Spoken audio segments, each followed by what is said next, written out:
Shalom, saudara yang diberkati dalam nama Tuhan Yesus Kristus, sahabat terbaik dalam kasih Tuhan. Bertemu lagi dengan saya, Pendeta Novel Saragi. Firman Tuhan yang menyapa kita pada kali ini tertulis dalam 1 Tesalonika pasal yang kedua, ayatnya yang pertama sampai ayatnya yang ke-8. Namun ada baiknya kita bersatu dulu di dalam doa. Kita berdoa. Bapa di dalam sorga, terima kasih Tuhan buat karyamu, anugerahmu yang selalu melingkupi setiap kami. Tuhan Yesus, satu kerinduan kami mau dengar-dengaran akan firman-Mu, maka berfirmanlah Engkau Tuhan, sebab kami siap untuk menerimanya. Amin. Shalom, saudara yang diberkati dalam kasih Tuhan Yesus Kristus, sahabat terbaikku dalam kasih Tuhan. Seperti yang saya sebut tadi, bahwa firman Tuhan yang menyapa kita tertulis di dalam 1 Tesalonika pasal yang kedua, ayat yang pertama sampai ayatnya yang ke-8 dengan tema keberanian memberitakan Injil karena pertolongan Allah. Begini firman Tuhan. Kamu sendiri pun memang tahu, saudara-saudara, bahwa kedatangan kami di antaramu tidaklah sia-sia. Tetapi sungguh pun kami sebelumnya, seperti kamu tahu, telah dianiaya dan dihina di Filipi. Namun dengan pertolongan Allah kita, kami beroleh keberanian untuk memberitakan Injil Allah kepada kamu dalam perjuangan yang berat.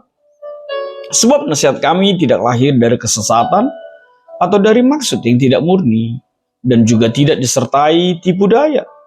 Sebaliknya, karena Allah telah menganggap kami layak untuk mempercayakan Injil kepada kami, karena itulah kami berbicara, bukan untuk menyukakan manusia, melainkan untuk menyukakan Allah yang menguji hati kita. Karena kami tidak pernah bermulut manis, hal itu kamu ketahui, dan tidak pernah mempunyai maksud loba yang tersembunyi. Allah adalah saksi. Juga tidak pernah kami mencari pujian dari manusia, baik dari kamu maupun dari orang-orang lain. Sekalipun kami dapat berbuat demikian sebagai rasul-rasul Kristus. Tetapi kami berlaku ramah di antara kamu, sama seperti seorang ibu mengasuh dan merawati anaknya. Demikianlah kami dalam kasih sayang membesarkan kamu, bukan saja rela membagi Injil Allah dengan kamu, tetapi juga hidup kami sendiri dengan kamu, karena kamu telah kami kasihi. Demikian firman Tuhan. Saudara yang diberkati dalam nama Tuhan Yesus Kristus, Shalom. Saya percaya bahwa setiap kita berada di dalam sukacita Tuhan yang sempurna. Amin. Bapak, Ibu, Saudara yang diberkati di dalam nama Tuhan Yesus Kristus, sahabat terbaik dalam kasih Tuhan. Kalau secara sederhana saya mau mengatakan Paulus ini jugulnya luar biasa. Bandelnya luar biasa. Kenapa bandelnya luar biasa? Saudaraku di dalam kasih Tuhan, sahabat terbaikku, kalau kita melihat di Kisah Para Rasul 16, ayat yang ke-19 sampai ayat 31, bagaimana penghinaan, penyiksaan yang dialami oleh Paulus dengan rekan-rekannya ketika itu. Begitu luar biasa sekali, mereka disiksa, dipenjara, bahkan dianiaya ketika itu. Dan itu yang dikatakan di dalam ayat yang kedua itu.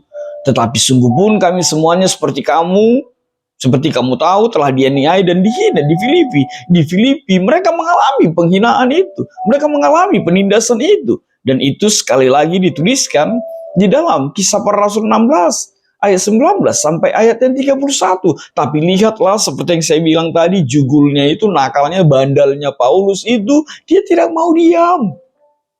Dia tidak mau berhenti. Dan itu adalah keberanian yang luar biasa seperti apa yang dikatakan oleh tema kita ini.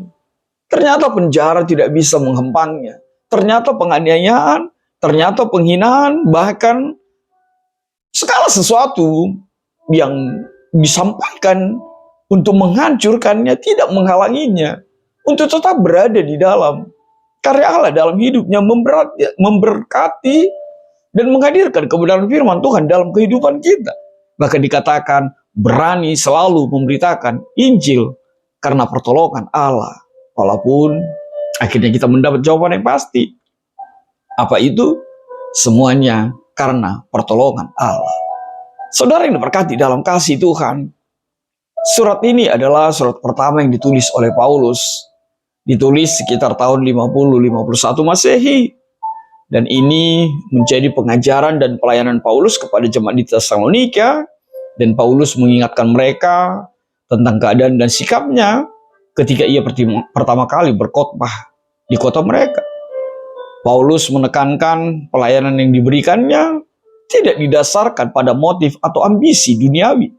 Sama seperti yang kita baca tadi, tidak mencari pujian manusia, bahkan tidak mencari keuntungan secara materi, tetapi semata-mata disebutkan karena cinta kepada jemaat dan tekad untuk menyampaikan Injil dimanapun dia berada. Dan kita melihat Paulus juga mencatat bahwa mereka tidak menggunakan kata-kata pujian manusiawi, bahkan tidak mencari itu, atau juga tidak mempergunakan posisi mereka sebagai rasul untuk menipu daya atau menyenangkan orang lain.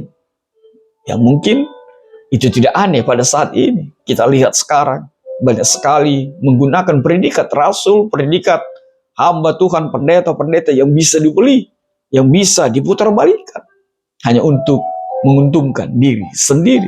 Tetapi sekali lagi Paulus menegaskannya, dia tidak mencari itu semua, tapi dia bicara dengan kejujuran, bicara dengan ketulusan, bicara dengan apa yang Tuhan mau mengatakan, memakai dirinya seutuhnya. Saudaraku, mari kita melihat kedalaman firman Tuhan pada saat ini. Hal yang pertama itu, kita dihantar kepada bagaimana Paulus mengingatkan jemaat tentang pengalaman mereka di Filipi, seperti yang kita baca tadi, di mana mereka menderita, mengalami banyak penolakan, sebelum mereka sampai ke Tesalonika, ketika firman Tuhan ini dituliskan. Tapi kita melihat, meskipun mereka menderita, mereka tetap berani memberitakan Injil dengan tekad yang kuat, dan mereka tidak bisa dihempang. Sama seperti ungkapan yang mengatakan, semakin dibabat, pasti semakin merambat. Patah satu, tumbuh 1000. Hal yang berikut yang bisa kita lihat, yang mau ditekankan oleh Paulus, bahwa pelayanannya tidak didasari oleh motif atau keinginan untuk memuaskan manusia, melainkan untuk menyenangkan Allah. Segala sesuatunya untuk menyenangkan Allah. Dan sekali lagi saya semakin menegaskan, mereka tidak menggunakan kata-kata yang menyesatkan, bahkan mencari atau menggunakan motif serakah di dalam pemberitaan Injil mereka. Lalu kita melihat penjabaran melalui nats ini, Paulus menyatakan bahwa mereka tidak mencari pujian, tidak mencari penghargaan dari manusia, bahkan dari mereka sendiri. Semua mereka memahami mereka adalah alat Kristus, mereka adalah rasul Kristus. Dan kalaupun mereka mau menyenangkan, dan kalaupun mereka mencari kebanggaan, biarlah itu mereka dapatkan dari Yesus Kristus, Tuhan, sebagai pribadi yang mengutus mereka. Dan lihatlah, lebih lagi dikatakan oleh Paulus, mereka bersikap lembut dan penyayang. Dilukiskan seperti seorang ibu yang merawat anak-anaknya. Paulus menggunakan gambaran dari seorang ibu dan ayah yang merawat anak-anak mereka dengan penuh kasih sayang.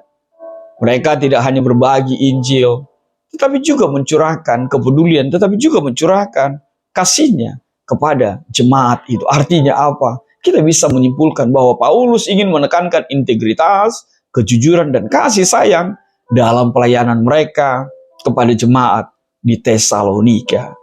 Saudara yang diberkati dalam kasih Tuhan, mungkin pertanyaan yang sama hadir dalam diri kita. Apa itu?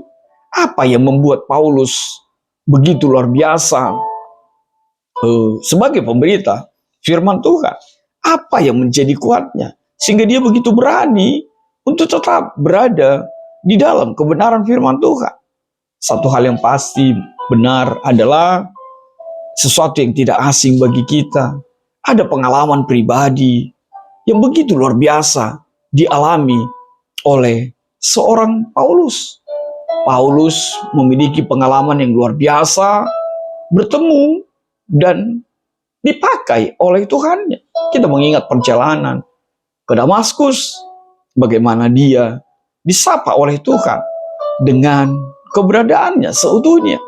Sehingga itu menjadikannya menjadi pribadi yang kuat dan tidak pernah berhenti untuk memberitakan firman Tuhan di dalam kehidupan kita. Hal yang kedua, keberanian itu tidak lain adalah dia merasakan seperti apa dituliskan di dalam Galatia 2 ayat 7 sampai ayat ke-8 itu. Paulus mengalami pemanggilan langsung dari Allah. Paulus langsung ditangkap oleh Allah. Lalu dasar yang ketiga, kenapa Paulus begitu kekeh, begitu luar biasanya memberitakan firman Tuhan. Bahkan penjara, aniaya, terombang-ambing di lautan pun dia jalani.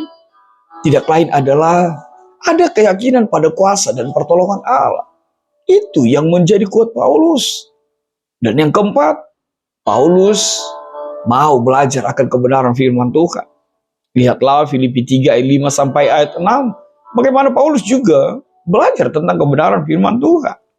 Lalu yang kelima, kita menjumpai ada kesetiaan yang luar biasa. Bahwa firman Tuhan, bahwa Injil harus dinyatakan di tengah-tengah kehidupan kita. Dan yang terakhir, Paulus itu punya komitmen. Paulus itu punya sikap.